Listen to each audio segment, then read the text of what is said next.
అందువలన మన శరీరం మలినం అవ్వచ్చు, మనం శుభ్రం చేసుకోవాలి. మన యొక్క మనస్సు మలినం కావచ్చు, శుభ్రం చేసుకోవాలి.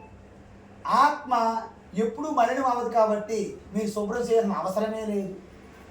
బల్బు ఫిలమెంట్ ఎగిరిపోతే బల్బు మార్చుకోవాలి, అంతేగాని కరెంటు మార్చేస్తారా? కరెంటు మార్చడం ఏంటండి? కాబట్టి ఆత్మ అనేది నిత్య శుద్ధము, పవిత్రము. కాబట్టి మనలో ఉన్నటువంటి ఈ అంటుముట్లు ఆత్మకి అంటవు. భగవద్గీత అనేది పుణ్యం కోసం పారాయణ చేసే గ్రంథం కాదు. మీ జ్ఞానము, మీ ఆత్మజ్ఞానము, మీ మోక్ష శాస్త్రం. కాబట్టి ఇక అది తెలుసుకుంటే ఇంకా మీరేమి తెలుసుకొని మిగలదు. భగవద్గీత అధ్యయనం అంత శక్తివంతమైంది కాబట్టి దానికి ఎటువంటి అశుభ కార్యక్రమాలు, అమంగళ కార్యక్రమాలు అంటూ భగవద్గీతకు లేదు. మిగతావి విష్ణు సహస్రనామము, లలిత సహస్రనామము, ఇటువంటి పురాణాలు, ఇటువంటి స్తోత్రాలు అన్నీ మీరు మంచి గడియలు, మంచి సమయము అన్నీ చూసుకోవాలి. శుభకార్యాలు, మంచి కార్యాలు. భగవద్గీత మాత్రము పుట్టినప్పటి నుండి, శరీరం తల్లి గర్భం నుంచి వచ్చినప్పటి నుండి మళ్ళీ పంచభూతాల కాటికి వెళ్ళినంత వరకు పలాని సమయం అంటూ నిర్దేశించలేదు. ఒక అమ్మగారు అడిగారు నాకు, మీకు చెప్పేస్తున్నా, ఏం తప్పు లేదు. ఆడవారికి వారు స్వాభావికంగా నెలసరి పీరియడ్స్ వస్తాయి కదా, మరి ఆ సమయంలో గీత చదవచ్చా అని అడిగారు. నేను ఏం సమాధానం చెప్పాను వింటారా మీరు? మీరు ధైర్యం ఉండాలి, ముందే ధైర్యం చేసుకుని వస్తారు. మరి చెప్పిన దాన్ని మళ్ళీ మీరు భయపడకూడదు. నేను అన్నాను, ఆ సమయమే మంచి సమయం గీత చదువుకోవడం కన్నా. ఎందుకంటే వాళ్ళకి రెస్ట్ ఉంటుంది, వాళ్ళకి ఏం పని పాట ఉండదు ఆ 2-3 రోజులు. భగవద్గీత బ్రహ్మాండం చదువుకోవచ్చు. భగవద్గీత వల్ల పుణ్యం కాదు, మీ ఆత్మస్థైర్యము, మీ విశ్వాసము, మీ శక్తి, మీ సామర్థ్యం పెరుగుతాయి. కాబట్టి మనిషి పుట్టినప్పటి నుండి మనిషి చనిపోయినంత వరకు ప్రతి సమయంలో కూడా చదవచ్చు. కానీ మా పరమానంద శిష్యులు ఏం చేస్తారు? అన్ని సమయాల్లో వదిలేసి మరణించినప్పుడు మాత్రం చదివిస్తారు. అది తప్ప కదా? ఇప్పుడు మీరేం చెప్తారు వాళ్ళ సమాధానము?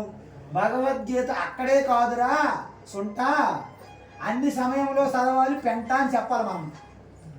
కాబట్టి భగవద్గీతకి అక్కడ చదవాలి, చదవకూడదు అంటూ లేదు నాయన. పుట్టినప్పుడు శుభకార్యమే. అందుకే మరణం అనేది అశుభకార్యం కాదయ్యా బాబు. సపాటు ఎటో లేదు పాటైనా పాడు బ్రదర్, రాజధాని నగరంలో వీధి వీధి సాగు కూడా పెళ్ళినా. చూసారు సినిమా పాటలు, దాని అర్థం ఏంటి? సినిమా పాట కాదు, అది తత్వం, గీతా జ్ఞానం. కాబట్టి మనిషి చనిపోతే మనం ఆనందించాలి, కానీ బాధపడుతాం ఎందుకు? మన అజ్ఞానం. నిజానికి ఈ శరీరము కొన్ని చేయడానికి, కొన్ని అనుభవించడానికి శరీరం వస్తుంది. దాని పని అయిపోయిన తర్వాత నువ్వు వెంటపడి వేలాడినా శరీరం ఉండదు. అది చిన్నప్పుడు పోయాడు అనుకోండి, అంతవరకు అనుభవించడానికి ఆ శరీరం వచ్చిందని లెక్క.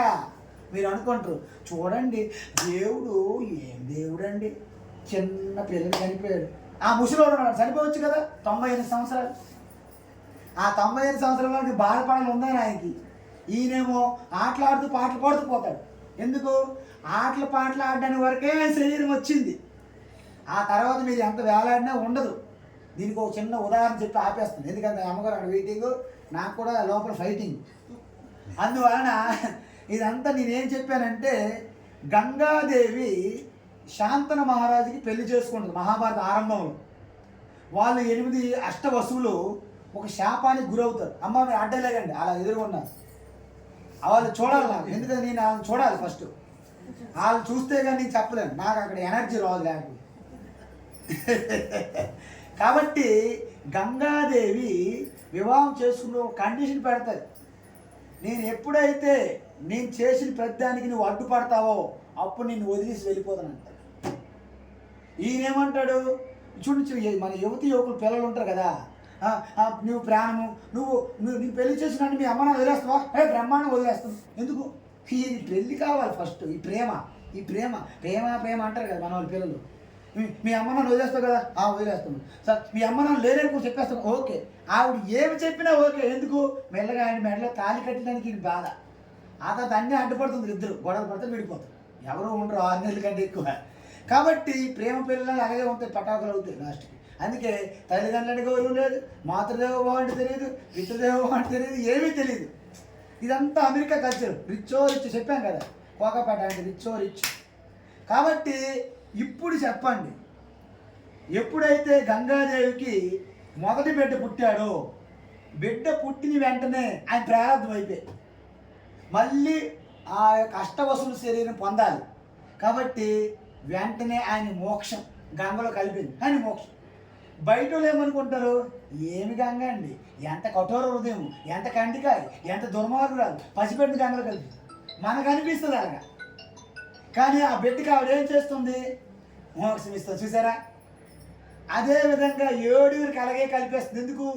ఏడుగురు కూడా చిన్న అపరాధం వల్లనే మానవ జన్మ పుట్టాల్సి వచ్చింది. 8వ వాడు ఉన్నాడు కదా, ఆయన యాక్చువల్గా ఆయనే తప్పు చేశాడంట. ఆ శాపానికి కారణం ఆయన. కాబట్టి ఆయన ఎక్కువ కాలం భూమి మీద ఉండి ఇబ్బందులు పడాలి, కష్టాలు. కాబట్టి ఆయన కలిపేయడానికి తీసుకెళ్తుంది ఆవిడ. ఇంకా పరీక్ష.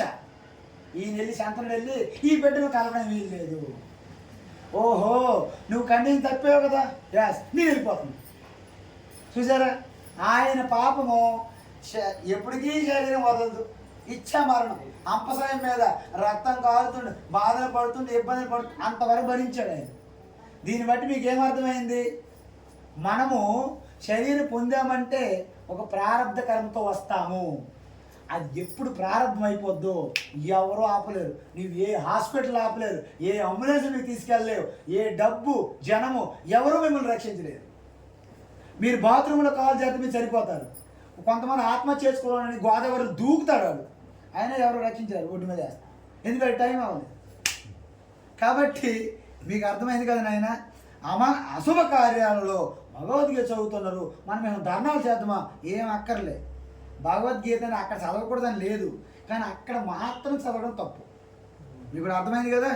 అర్థమవుతుందా? ఇప్పుడు ఏంటంటే ఆ కార్యక్రమాలకే భగవద్గీత అని నేనే చెప్పాను కదా, పరమానంద శిష్యులని.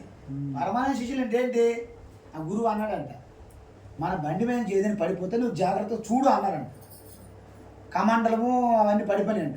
బ్రహ్మాండం అలా చూశాడంట, హ్యాపీగా చూశాడంట. బండి వెళ్ళిపోయి మధ్యలో గురువు లేచాడు.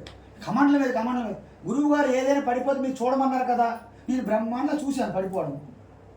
ఓరి నీ దుంపతేగా, మన బండిలో నుంచి ఏది పడినా బండిలో వేసేమన్నాడు గురువు. ఓకే గురువు, ఇక మీదట బండిని ఏది పడితే చూడండి, నేను లోపలేసేస్తున్నాను.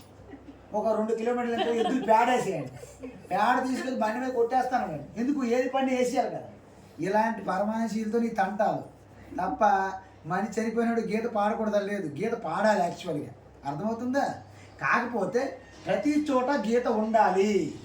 ఇవన్నీ ఉంది అక్కడ పట్టుకున్నారు మనవులు, పరమాన శిష్యులు కదా. కాబట్టి సత్యాన్ని పట్టుకోండి మీరు. ఇలాంటి భ్రమలు ఎవరో ఆ పార్టీ వాళ్ళు చెప్పారు, ఈ గ్రూపు ఆ గ్రూపు, ఈ పోటీలు పడకండి. దానివల్ల ఏం టైం వేస్ట్, నీ ఎనర్జీ వేస్ట్, నీ మానవ జన్మ వేస్ట్ అయిపోతుంది. సత్యం పట్టుకోండి. సత్యం శివం సుందరం హిందువులంతా బంధువులు. గడి చెప్పండి.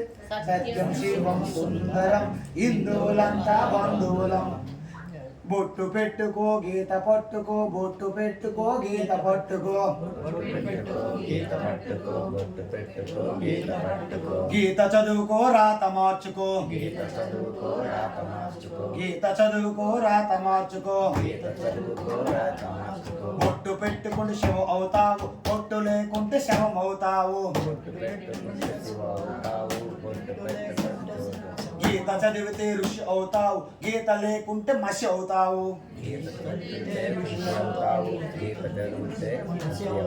కృష్ణం వందే జగద్గురుం, వందే కృష్ణం జగద్గురుం.